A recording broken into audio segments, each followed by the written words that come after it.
এবার আমরা আজকের ক্লাসের যে দ্বিতীয় topic systems in thermodynamic equilibrium এইটা নিয়ে আলোচনা করব।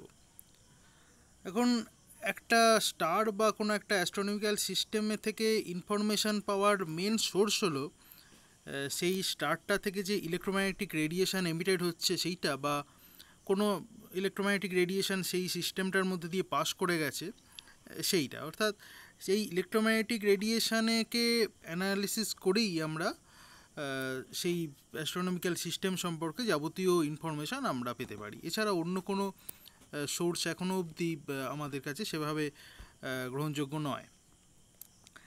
তো সেই ইনফরমেশান পেতে গেলে রেডিয়েশানটা থেকে রেডিয়েশানের স্পেকট্রাম বা অন্যান্য বিষয়গুলো অ্যানালিসিস করে তার ইনফরমেশান পেতে গেলে তা আমাদের আগে জানতে হবে যে রেডিয়েশান কিভাবে ম্যাটারের সঙ্গে ইন্টারঅ্যাক্ট করে। আর যদি এই সিস্টেমটা একটা থার্মোডাইনামিক ইকুইলিব্রিয়ামে থাকে তাহলে আমরা ভিন্ন ধরনের ল, যেগুলো আমরা ইকুইলিব্রিয়াম থার্মোডাইনামিক্সের ল, সেগুলো ব্যবহার করতে পারি এবং আমরা সেই রেডিয়েশানটা থেকে সেই লগুলোকে ব্যবহার করে আমরা স্টার সম্পর্কে বিভিন্ন ধরনের ইনফরমেশান আমরা বের করতে পারি। এখন তো এই ইকুয়েশানগুলো থার্মোডাইনামিক ইকুইলিব্রিয়ামে একটা অ্যাস্ট্রোনমিক্যাল সিস্টেমের ক্ষেত্রে ভ্যালিড হয়। প্রথমত Maxwell velocity distribution. So this is, এটা তোমরা জানো যে D N nu, this is the D N V, the dnv is the number of molecules between with velocity between v and v plus dv, and m is the number of is the mass of individual molecule, and kb is the Boltzmann constant, and t is the absolute temperature.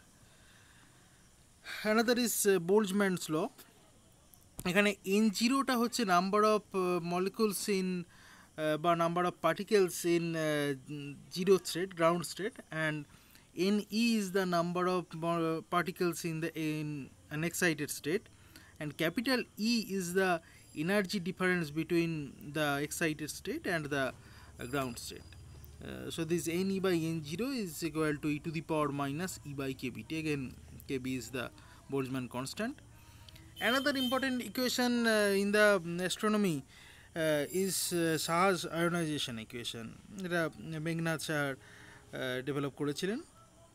তো এখানে যে বাঁদিকে যে N1 এবং N2 দেখতে পাচ্ছি, এখানে N1 হচ্ছে ধরা যাক হাইড্রোজেন অ্যাটমে, this is the number of hydrogen atom is N1, and N2 is the number of ionized, first ionized hydrogen atom.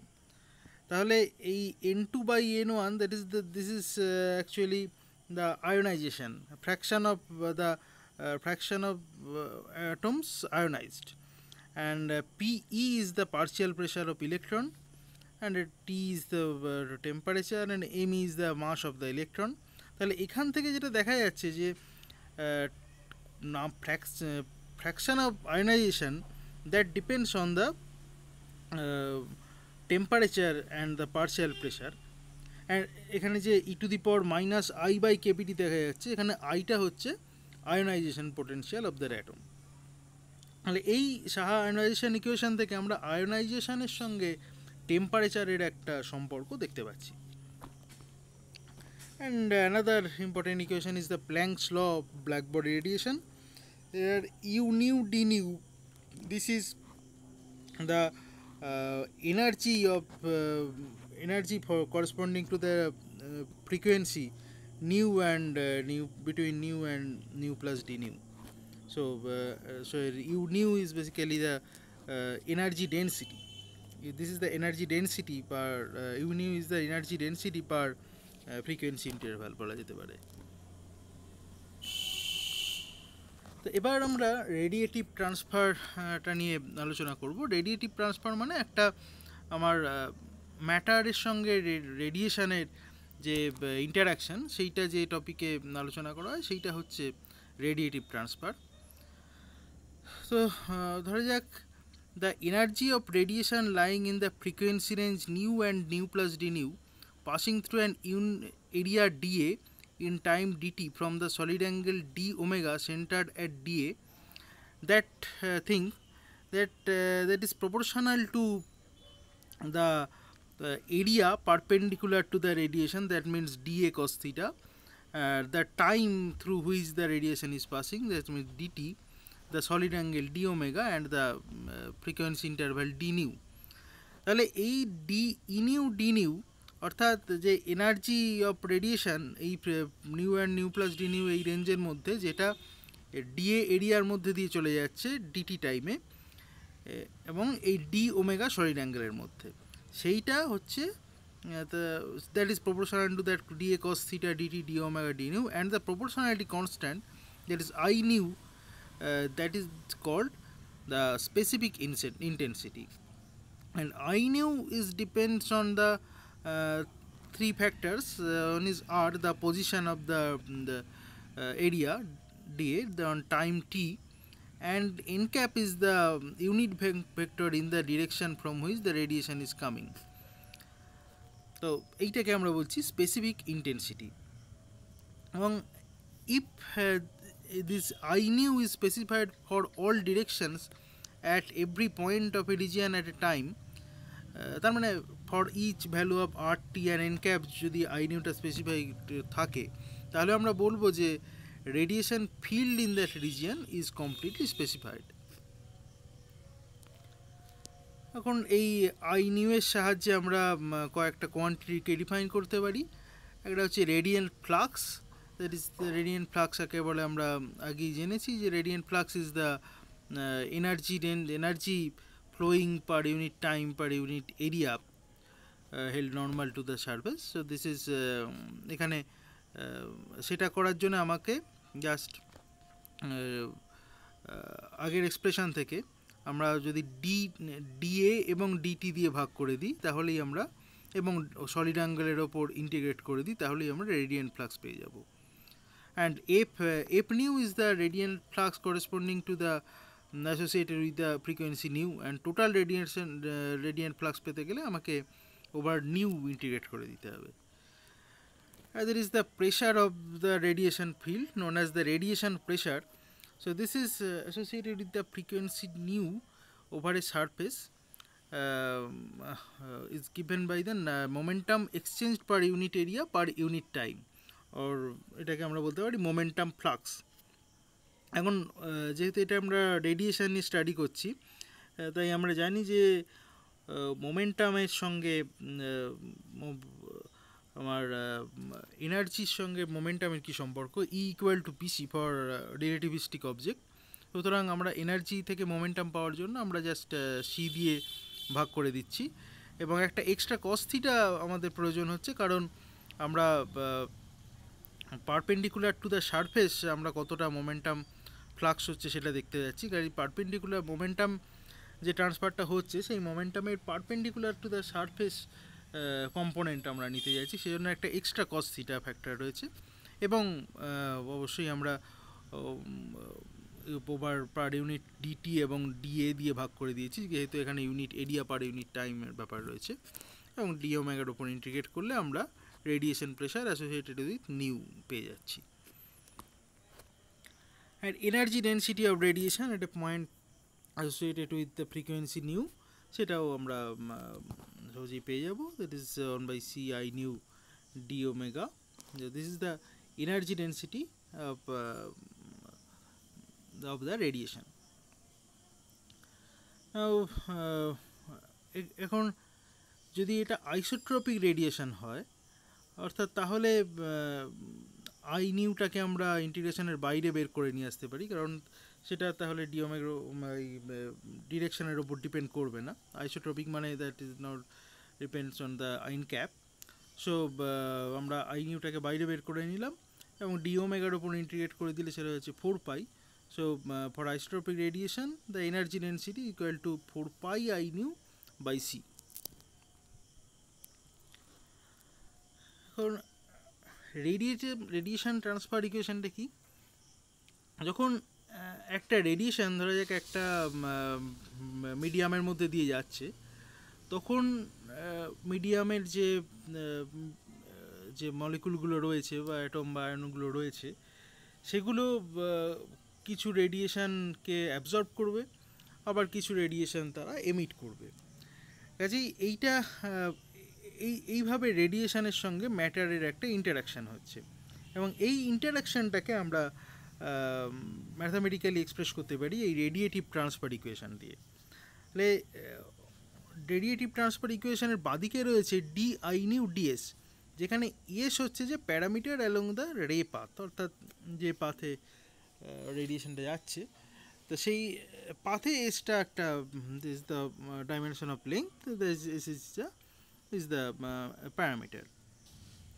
So so with distance, rate of change of specific intensity অর্থাৎ di nu ds.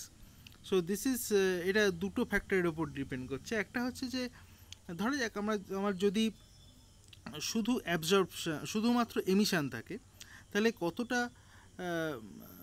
অর্থাৎ যে মিডিয়ামের যে ইয়েগুলো রয়েছে, মিডিয়ামটা যেটা emit করবে, that is সেটাকে আমরা বলছি জে নিউ। আর যদি শুধু অ্যাবজর্পশান থাকে তাহলে ডি আই নিউ ডিওসটা হবে proportional to the absorption coefficient alpha nu and the I nu itself. So this is the radiative transfer equation, এবং একটা মাইনাস সাইন থাকছে কারণ অ্যাবজর্পশান মানে স্পেসিফিক ইন্টেন্সিটিটা কমে যাচ্ছে, সেই জন্য আমার একটা মাইনাস সাইন থাকছে। So d I nu d s equal to j nu minus alpha nu I nu, and alpha j নিউটা হচ্ছে এমিশন কোএফিসিয়েন্ট এবং আলফা নিউটা হচ্ছে অ্যাবজর্পশান কোএফিসিয়েন্ট। তো এবার এই ইকুয়েশনটার একটা জেনারেল সলিউশন আমরা এইভাবে পেতে পারি, যেখানে tau equal to alpha D S prime, this is the optical depth, and s equal to s nu equal to j nu by alpha nu, এটাকে আমরা বলছি সোর্স ফাংশন।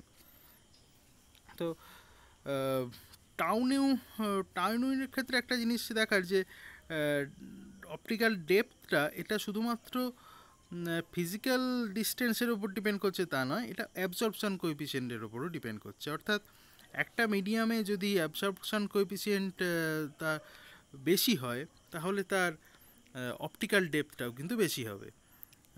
যদিও তার ফিজিক্যাল লেন্থটা যদি কমও হয় তাহলেও অ্যাবজর্পশানের জন্য তার অপটিক্যাল ডেপথটা বেশি হবে।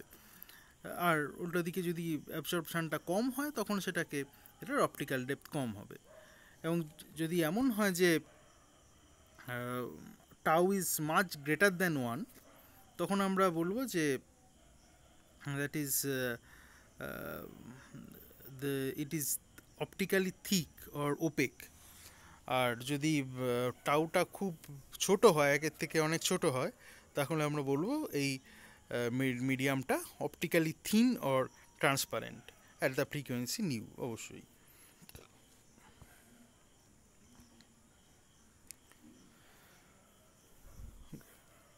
এখন যদি রেডিয়েশনটা একটা হোমোজিনিয়াস মিডিয়ামের মধ্যে দিয়ে প্রোপাগেট করে, তাহলে আমরা এই আই নিউ এর দুটো লিমিট পাই, যে একটা হচ্ছে অপটিক্যালি থিন অবজেক্টের ক্ষেত্রে, অর্থাৎ যখন টাউটা খুব ছোট, তখন আমরা পাচ্ছি যে I nu equal to j nu into L, এখানে L is the length of the object and j nu is the absorption coefficient, and I nu equal to S nu যখন অপটিক্যালি থিক অবজেক্টের ক্ষেত্রে, অর্থাৎ যখন টাউটা খুব বড়। According to Kirchhoff's law, that source function is basically the specific intensity of the corresponding black-body radiation. অর্থাৎ এটা একটা খুব ইম্পর্টেন্ট রিলেশন, কারণ আমার জে নিউ আর আলফা নিউটা যাই হোক না কেন, সোর্স ফাংশানটা কিন্তু অর্থাৎ J nu by alpha nu এর যে রেশিওটা, সেটা একটা স্মুথ ফাংশন অফ টি হবে। That function of T is the specific intensity of the corresponding black body corresponding temperature টি। তাহলে যদি আমরা যে রেডিয়েশনটাকে পাচ্ছি সেই রেডিয়েশনটাকে অ্যানালিসিস করি এবং অ্যানালিসিস করে যদি দেখি যে আমরা একটা ব্ল্যাক বডি রেডিয়েশন পাচ্ছি, তাহলে আমরা বলবো যে রেডিয়েশনটা আসছে একটা অপটিক্যালি থিক অবজেক্ট থেকে। আর যদি আমরা যদি আমরা এই রেডিয়েশনটা থেকে আমরা জাস্ট এমিশন লাইন পাই, তখন আমরা বলবো এটা অপটিক্যালি থিন অবজেক্ট থেকে আসছে। So the nature of the radiation from an astrophysical source crucially depends on whether the source is optically thin or optically thick. And emission from a tenuous nebula is usually spectral lines. মানে টেনিয়াস নেবুলারটা যেহেতু optically thin object, কাজেই সেক্ষেত্রে আমরা spectral লাইনগুলো পাবো। আর যদি star পাই একটা, that star is optically thick object, সেখানে আমরা রেডিয়েশনটা ব্ল্যাক বডি রেডিয়েশনের মতো পাবো। তাহলে আমরা এই রেডিয়েশনটাকে অ্যানালিসিস করে আমরা বলে দিতে পারি যে সেটা স্টার থেকে আসছে নাকি একটা নেবুলা থেকে আসছে। এখন তবে একটা ব্যাপার ঠিক, যে spectrum of A star is not exactly that of A black body, because the star is not an homogeneous homogeneous body. The star is not an homogeneous body as assumed, and এটা temperature vary করে। কিন্তু আমরা ধরে নিয়েছিলাম actually যে স্টারটা, আমরা যে সলিউশনটা বের করেছিলাম সেখানে আমরা ধরে নিয়েছিলাম যে এটা একটা হোমোজিনিয়াস বডি, সেই কারণে আমাদের ব্ল্যাক বডি রেডিয়েশন ফর্ম এসেছিলো। কিন্তু অ্যাকচুয়ালি স্টারগুলো হোমোজিনিয়াস নয়, সেজন্যে আমরা এক্স্যাক্টলি ব্ল্যাক বডি পাবো না। এখন এবার যে প্রশ্নটা, যে থার্মোডাইনামিক ইকুইলিব্রিয়াম সম্পর্কে, তো আমরা এটা কী করে বুঝবো যে সেটা থার্মোডাইনামিক ইকুইলিব্রিয়ামে আছে না নেই? থার্মোডাইনামিক ইকুইলিব্রিয়ামে থাকতে গেলে যেটা হতে হবে যে টেম্পারেচারটা কনস্ট্যান্ট হতে হবে। তো আমরা যেটা বললাম যে স্টারের ক্ষেত্রে টেম্পারেচারটা কনস্ট্যান্ট নয়, কিন্তু যদি আলফা নিউটা খুব বড় হয় তাহলে তাহলে 1/α নিউটা খুব ছোট হবে, এবং 1/α actually dimension of 1 length, so 1/α nu is the length scale. তাহলে 1/α নিউ এই লেংথের মধ্যে টেম্পারেচারটা কিন্তু খুব বেশি ভ্যারি করবে না। তখন আমরা বলবো যে সেই রিজিয়ানে, স্টারের সেই রিজিয়ানটা একটা লোকাল থার্মোডাইনামিক ইকুইলিব্রিয়ামে আছে, and alpha nu to the power -1 is called the mean free path of the photon. কারণ এইটা 1/α নিউটা বেসিক্যালি বোঝাচ্ছে যে কতটা পাথ যাওয়ার পর ফোটনটা মিডিয়ামে অ্যাবজর্ব হবে। So this is the mean free path of the photon.